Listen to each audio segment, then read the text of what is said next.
Madam Chair, we understand the desire from opposition to hold on to the idea that that the baby in question is a baby that has already been born. We understand it because that is the only way the argument will stand in this. We also understand the reason why closing opposition would really want to grasp and hold on to this, because that is the only way they can apply it. Because the entire thing that they have come to do here is what open opposition has said, and they did not give us anything to engage on in this debate. So why do we win in this debate, and why is our matter very important here? So Temi came here to explain to you why it is necessary for us to understand what a baby stem cell is. We do not, there's a clear misunderstanding from open opposition and closed opposition, from the entire house, what a baby stem cell is. When a woman is pregnant, when a woman takes in and becomes pregnant, we say that she's carrying a baby. Whether it is born or not, is she carrying a baby? This is something that you don't understand. But then, why do we think that it is necessary for us to use the baby stem cell? This is what Temi comes here to explain to you. Why the baby stem cell is more important than when the baby is already born and the stem cell has already divided to become organs. Then it is no longer necessary. It doesn't do what it's supposed to do anymore. When a child is conceived, there is one stem cell which can multiply to become the heart, the limbs, and every other thing. This is what is needed. This is why we ask for artificial insemination. And now, the main question here is, why artificial insemination and not natural birth? Why don't we say a woman should get pregnant and then we harvest the stem cell from her? This is what the argument should be here. Now, the reason why we say this is because it would be a problem. It can affect the mother.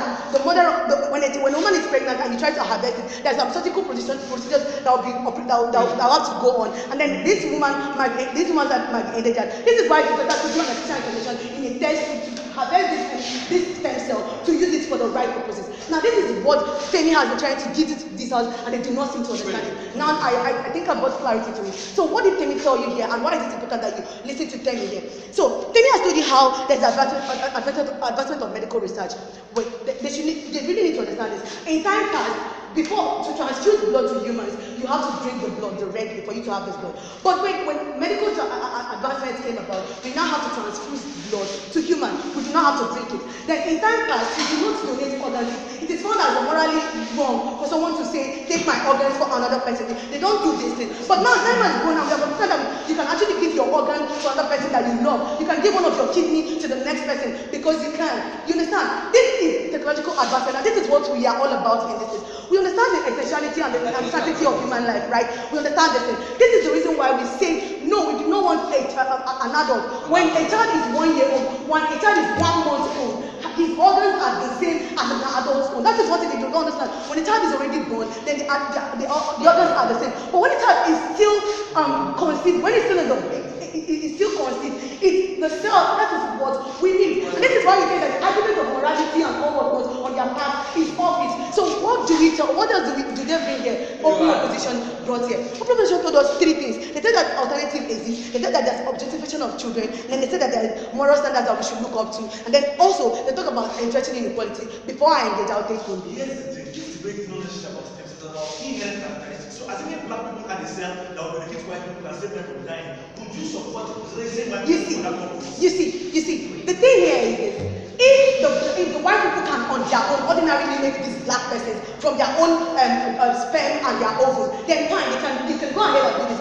See, what are we saying here? This does not encourage inequality at all, like they think it will.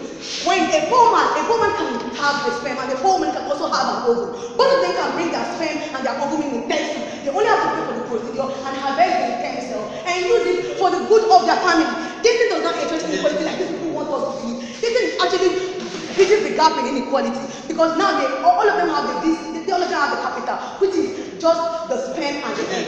The wife and the husband, whether poor or rich, has the sperm and the egg that is needed for this procedure. They do not have to pay for the organs anymore. So you see, it bridges the inequality that people want to tell us about. So they talk about the alternatives that exist. We understand that alternatives exist, that you can take organs or people can donate organs. But you see, like I think they told you, there are a long line of people that are standing and want these organs. And again, you understand that people are giving these organs. There is corruption in the system already, where the rich are still being prioritized over the poor, right?